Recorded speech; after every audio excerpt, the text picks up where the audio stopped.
नमस्कार श्रोता मित्रों। आइए आज सुनते हैं भीष्म साहनी जी की लिखी कहानी गौरैया। तो कहानी शुरू करें दोस्तों। जनाना अस्पताल के बाहर एक लंबा चौड़ा आंगन था और उस आंगन को एक छोटी सी दीवार घेरे हुए थी। उस छोटी सी दीवार पर लगभग सारा वक्त ही मरीज स्त्रियों के नाती संबंधी टांगे लटकाए बैठे नजर आते थे। अस्पताल के अंदर जाने की इजाज़त नहीं थी। नर्सें बारी बारी से बाहर आकर मरीज स्त्रियों की स्थिति के बारे में उनके संबंधियों को अवगत कराती रहती थीं। इसी दीवार पर गुरमुख सिंह मेरी बगल में बैठा अटपटी सी बातें किए जा रहा था। कभी अस्पताल के अंदर पड़ी अपनी पत्नी को कोसता, कभी उसके गुण गाने लगता। वह तो अंदर मजे से सरकारी पलंग पर लेटी है, भटक तो मैं रहा हूं, न दिन को चैन न रात को। एक पैर अस्पताल में तो दूसरा कभी घर में, कभी गली बाजार में। फिर सहसा उत्तेजित होकर बोला, पर मैं उसे मरने तो नहीं दूंगा जी। चाहे मकान बिक जाए, दुकान बिक जाए, मैं उसे मरने तो नहीं दूंगा। पिछले मंगलवार को ही यमराज उसे लेने पहुंच गया था, पर मैंने देवकी को उसके पंजों से छुड़ा लिया। यह सच है जी। इंजेक्शन लगाने में थोड़ी भी देर हो जाती तो वह उसे उठा ले जाता। उसका काला साया सचमुच देवकी के कमरे की दहलीज पर डोल रहा था। जब देवकी को इंजेक्शन दे रहे थे तब मैंने आंख उठाकर देखा तो यमराज का साया दहलीज पर डोल रहा था। मैं कहूँ, हे महाराज, अगर मेरा प्यार सच्चा है तो इसे बचा लो। वह इस इंतजार में था कि जब मेरी देवकी आंख नहीं खोलेगी तो वह लपक कर अंदर आएगा और उसे दबोच लेगा। पर उस इंजेक्शन पर मेरे 7,000 निकल गए जी। मैं पहले देवकी की ही चूड़ियां गिरवी रखने जा रहा था। मैंने उन्हें लोहे के बक्से में से निकाल भी लिया था, पर फिर मेरे मन ने मुझे धिक्कारा। लाख लानत है तुम पर गुरमुख सिंह। बीवी की चूड़ियां बेचकर उसका इलाज करोगे? मैं सोच में पड़ गया जी। जब देवकी तंदुरुस्त हो जाएगी तो नई चमचम करती चूड़ियां बनवाकर उसी बक्से में रख दूंगा। उसे पता भी नहीं चलेगा। इस वक्त तो लाचार हूं, मजबूरी है। पर फिर भी मन नहीं माना। मैं चूड़ियां वापस उसके बक्से में रखने जा रहा था तब देवकी की आवाज मुझे साफ सुनाई दी। ले जाओ ना जी, चूड़ियां बेच दो, इसमें सोचने की क्या बात है। देवकी की आवाज आई तो मैं खड़ा का खड़ा रह गया। इसे कैसे पता चल गया कि मुझे इसकी चूड़ियां बेचनी पड़ रही हैं। पर मैंने कहा, तेरे सिर का सदका देवकी, तेरे इलाज के लिए मुझे पैसे मिल जाएंगे। उस दिन तो मैंने चूड़ियां बक्से में रख दी।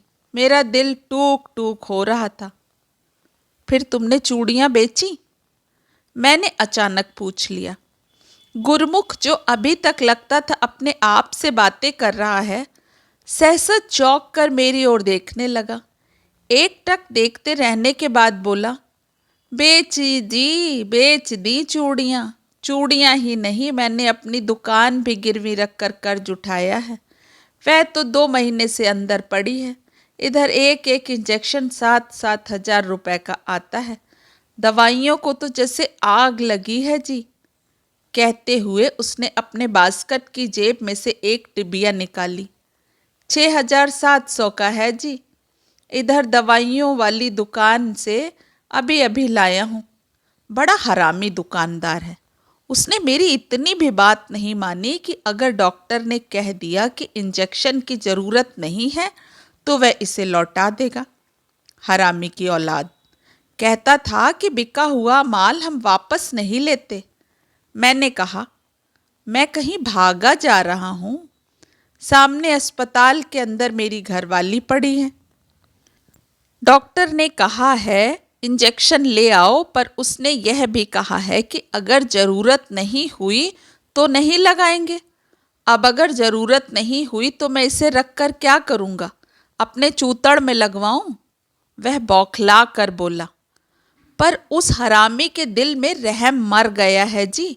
अगर डॉक्टर ने कहा इंजेक्शन की जरूरत नहीं तो तुम्हारा माल तुम्हें वापस मिल जाएगा, तुम्हें क्या ऐतराज है? पर नहीं, कैसे संगदिल लोग हैं।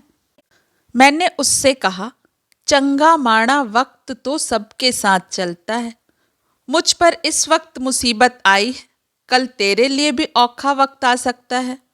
तो मुझे परत कर कहने लगा, ज़्यादा बकबक नहीं करो सरदार जी, इंजेक्शन लेना है तो ले जाओ, पर बिका हुआ माल हम वापस नहीं लेते। उसने कहते हुए इंजेक्शन की डिब्बिया वापस जेब में डाल ली। अस्पताल के पिछवाड़े का दरवाजा शाम के साए में डूबा हुआ था। अब वहां एक मध्यम सा बल्ब टिमटिमाने लगा था। पहले की ही भांति किसी किसी वक्त कोई नर्स या डॉक्टरनी दरवाजे में से बाहर निकलती और ठिठक कर इधर उधर देख रही होती।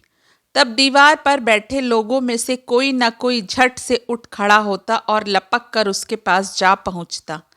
किसी की पत्नी प्रसूति में थी तो किसी स्त्री का ऑपरेशन होने जा रहा था, और आवश्यक सूचना दे चुकने के बाद वह फिर से उस रहस्यपूर्ण दरवाजे के पीछे चली जाती।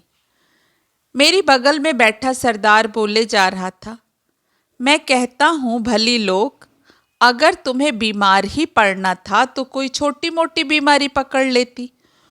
2-2 महीने भी भला कोई अस्पताल में पड़ा रहता है। मैं कोई रईस ज़्यादा हूँ या मेरे भंडारे भरे पड़े हैं? तू अंदर बिस्तर पर लेटी रह और मैं अपनी पूंजी लुटाता रहूं। क्यों जी, कभी ऐसा भी हुआ है? मैं अंदर जाता हूं तो मुझसे पूछती है गुरनाम कैसा है, मेरी बिटिया कैसी है, उन्हें साथ क्यों नहीं लाए? अब मैं क्या जवाब दूं जी? मेरी परेशानी देखकर मेरी बहन हमारी बेटी को अपने घर ले गई है मेरठ में। मेरे पीछे हमारा बेटा दुकान पर बैठता था। 7 साल का लड़का है जी, वह क्या दुकानदारी करेगा? तगड़ी तो उससे संभाली नहीं जाती। मैंने दुकान ही बंद कर दी है। मैंने कहा, जो गुरु महाराज को मंजूर है देखा जाएगा। अब मैं इधर अस्पताल में चक्कर काटता हूँ तो वह भूखा प्यासा गलियों के चक्कर काटता है। कभी स्कूल जाता है, कभी नहीं जाता। इधर यह रट लगाए रहती है कि बेटे को नहीं लाए। अब मैं उसे कैसे समझाऊं? एक बार मैं बेटे गुरनाम को लाया भी था। उसे देखकर मेरी घरवाली रोने लगी। रोना बंद ही नहीं करे। क्या हाल कर दिया है मेरे बेटे का? लो जी, मैंने उसका ये हाल कर दिया है या तुमने? मैंने कहा, भली लोग मत रो, तू भली चंगी हो जा तो तेरा बेटा भी तगड़ा हो जाएगा, बेटी भी घर आ जाएगी। पर वह रोती जाए, रोना बंद ही ना करे। अब मैं उसे क्या कहूँ? आखिर तो माँ है ना जी, माँ का दिल तो आप जानते हैं। कहते हुए गुरमुख ने मेरे घुटने पर हाथ रख दिया। अब मैं कितना ही छिपाऊं, पर वह सब समझ जाती है। औरत की एक अपनी रग होती है जी, वह फड़कने लगती है। एक दिन मैं उसके पास गया तो बोली, बेटे गुरनाम को नहीं लाए? मैंने कहा, गुरनाम स्कूल का काम कर रहा है। वह चुप रही। थोड़ी देर बाद फिर बोली, गुरनाम क्यों नहीं आया? तभी मुझे खटका हुआ कि इसके अंदर रग फड़की है, नहीं तो वह दूसरी बार क्यों पूछती? मैंने फिर कहा, वह स्कूल का काम कर रहा है, कल उसका इम्तहान है। वह मेरी ओर देखती रही, देखती रही, देखती रही। तब मुझसे नहीं रह गया। मैंने सच सच बोल दिया। गुरनाम स्कूल से लौट रहा था जब किसी स्कूटर वाले से टकरा गया। उसके माथे पर चोट आई है, पर ज्यादा नहीं। डॉक्टर कहता है खैर मेर है। वह फिर भी मेरी तरफ देखती रही। उसकी आंखों में पहले ही से डर समाया हुआ है जी। पर मैंने सच बोल दिया तो वह चुप हो गई और मेरी तरफ से मुंह फेर लिया। ना हूं ना हां। औरत बोलती हो तो ठीक है जी, बेशक बड़बड़ाती रहे, कोसती रहे, पर औरत चुप हो जाए तो ठीक नहीं। पर एक बार उसने चुप्पी साध ली तो चुप ही बनी रही और आंखों में आंसू, बिलखती जाए और रोती जाए। तभी मैंने फैसला कर लिया कि गुरनाम को उठाकर इसके पास ले आऊंगा। यह उसे अपने आंखों से देख लेगी तो इसे चैन मिलेगा। पर उसे यूं रोता देखकर मुझे फिर से रोह चढ़ाया। भली लोग, तू यहाँ पड़ी है, मैं मारा मारा फिर रहा हूँ, इधर अस्पताल वाले मेरी चमड़ी उधेड़ने पर तुले हुए हैं, फिर भी तू मेरी तरफ से मुंह फेर कर रो रही है, जैसे सब मेरा ही कसूर है। सहसा गुरमुख मुस्कुराने लगा। कल मैंने उसे कह ही दिया, देवकी मेरी रानी, अस्पताल में आऊं तो तू मुंह फुलाए लेटी होती है, बाहर जाऊं तो बाघ मुझ पर झपटने के लिए खड़े होते हैं। एक बाघ वह हरामी दवाइयों की दुकान वाला। 6,700 का एक टीका। मैंने दुकान वाले के घुटने पर हाथ रखा। देख कसाई, अगर डॉक्टर ने कहा इसकी ज़रूरत नहीं तो तू इसे वापस ले लेना, मेरे पैसे मुझे लौटा देना, पूरे नहीं तो 100-200 कम करके लौटा देना। पर नहीं जी, वह एक बात की रट लगाए जा रहा था, बिका हुआ माल हम वापस नहीं लेते, और दवाई की डिब्बियाँ उठाकर वापस अलमारी में रख दी। मैं क्या करता जी, दिए मैंने पैसे पूरे 6,700, एक एक नोट गिनकर। कहते कहते गुरमुख हंसने लगा। जब मैंने दवाई की डिब्बियाँ जेब में डाली और उसकी दुकान पर से उतरने लगा तो मुझे पीछे से आवाज़ देकर कहता है, सरदार जी लौट आइए। सुनो मेरी बात, अगर आज शाम ही डॉक्टर कह दें कि इसकी ज़रूरत नहीं है तो सीधा मेरे पास ले आना, मैं रकम वापस कर दूंगा, पर 200 रुपये काट कर दूंगा। मैंने मन ही मन कहा, यही कहना था हरामखोर तो पहले ही कह देता, मुझे तड़पाया क्यों। मैंने कह दिया, बेशक 200 काट लेना, उसे 200 मुफ्त में मिल जाएंगे, दवाई वापस अलमारी में चली जाएगी, इसके लिए क्या बुरा है। और गुरमुख दार्शनिकों की तरह जमीन की ओर देखता हुआ टिप्पणी करने लगा। यहाँ अस्पताल में मुसीबत के मारे लोग आते हैं जी, शहर भर के दुखी लोग, और यह उनकी खाल उतारता है। इसका बस चले तो यह एक एक का खून पी जाए। अब यही इंतजार है जी, डॉक्टर नी आए, नर्स आए, वह बताएं इंजेक्शन देना है या नहीं। अगर देना है तो भी और नहीं देना है तो भी। इंजेक्शन अब मेरी जेब में तो है, क्यों जी, इतनी तसल्ली तो मुझे है। और उसने हाथ में बास्केट की जेब को फिर से थपथपाया जिसमें इंजेक्शन की डिब्बियाँ रखी थी।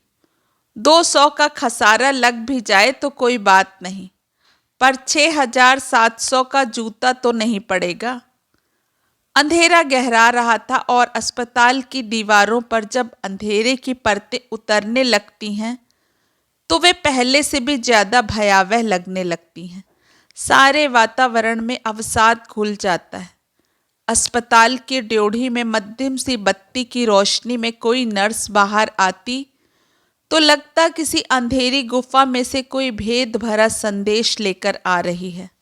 हर बार कोई नर्स बाहर निकलती तो गुरमुख झट से उठ खड़ा होता, 2-1 कदम लपक कर आगे भी बढ़ जाता। हर बार उसे ऐसा ही भास होता जैसे नर्स उसी से मिलने आ रही है।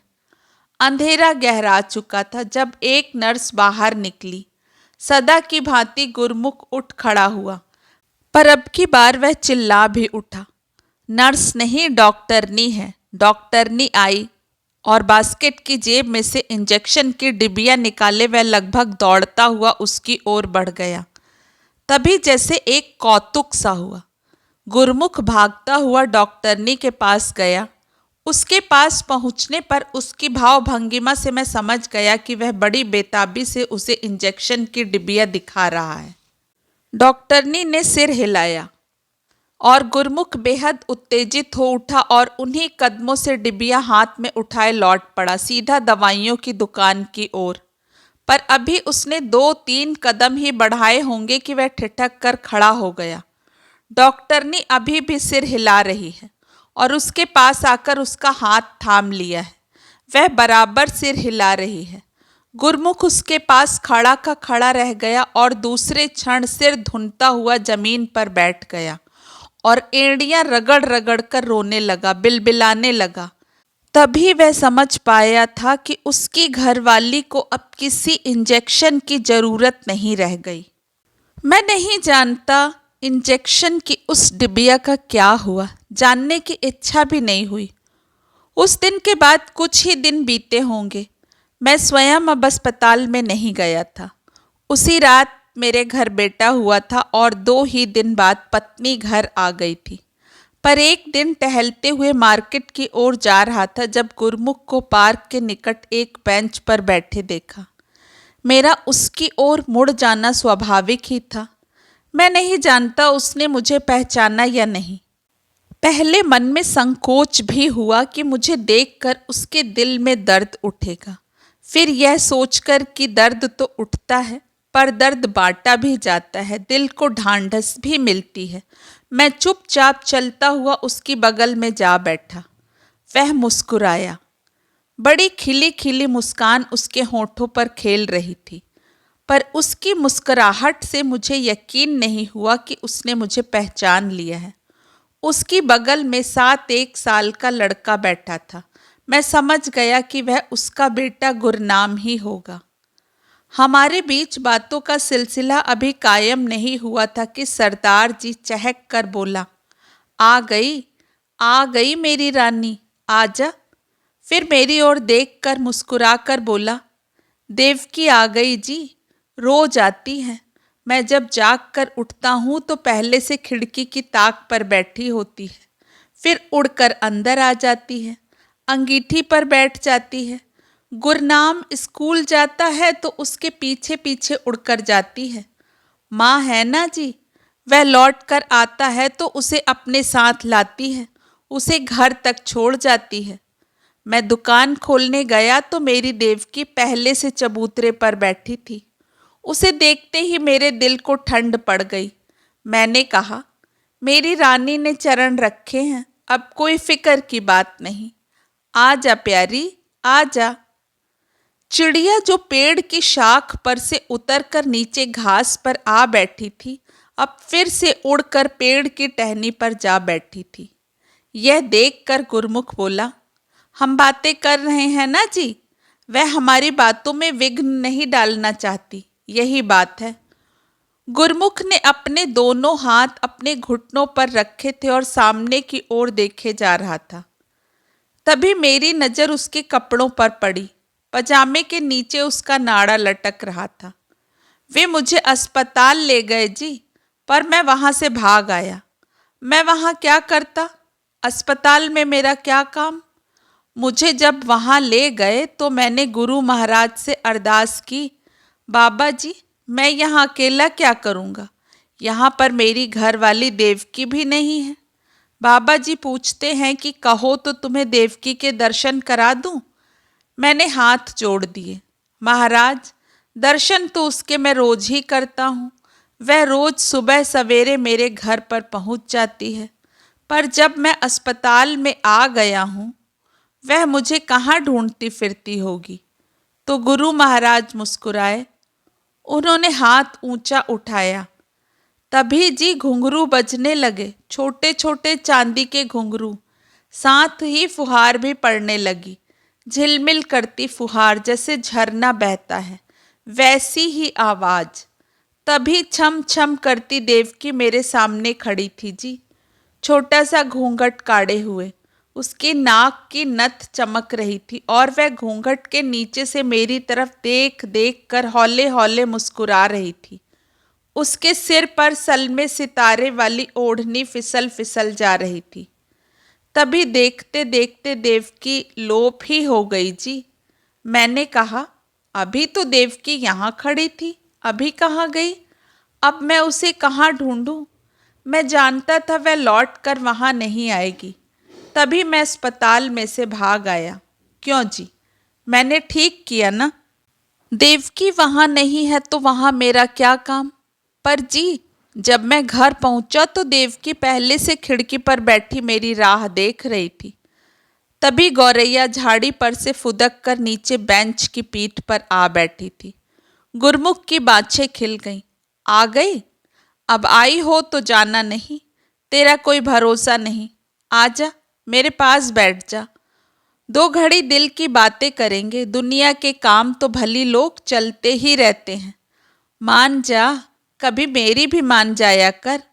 रूठी ना रहा कर मेरे साथ, जब देखो मुंह फुलाए रहती है। आ जा, आ जा। अब मैं कुछ नहीं कहूँगा, बस देख मैंने मुंह बंद कर लिया है। कहो तो मुंह पर पट्टी बांध लूं? और गुरमुख मेरी ओर देखकर हंसने लगा। पर गौरैया कुछ देर तक बेंच पर आसपास फुदकती रही। एक छोटे से पोखर में से बूंद बूंद पानी अपनी चोंच में डालती रही। फिर फुर्र से उड़कर झाड़ी पर जा बैठी। देखा जी, गुरमुख ने मेरी ओर देखकर कहा। चली गई। औरत जात है ना, बार बार रूठ जाती है, पर आप देखना यह लौट आएगी। आओ आओ मेरी रानी, आओ। और गौरैया फिर से उड़ती हुई बेंच की पीठ पर आकर बैठ गई थी। गुरमुख का चेहरा खिल उठा था, मानो उसके अंदर उसकी आत्मा खिल उठी हो। गौरैया फुदक कर नीचे पानी के पोखर पर पहुंच गई थी। फिर से चोंच में बूंद बूंद पानी डालकर फुर्र से फिर झाड़ी पर जा बैठी थी। देखा जी, मेरे साथ आंख मिचौनी खेल रही है। यह रोज ऐसा ही करती है। और गुरमुख बड़ी देर तक स्नेह सिक्त आंखों से झाड़ी की टहनी पर बैठी गौरैया को निहारता रहा। दोस्तों, आशा करती हूँ कहानी आपको पसंद आई होगी। जल्द ही फिर मिलेंगे एक नई कहानी के साथ। आप सभी का समय शुभ हो। नमस्कार।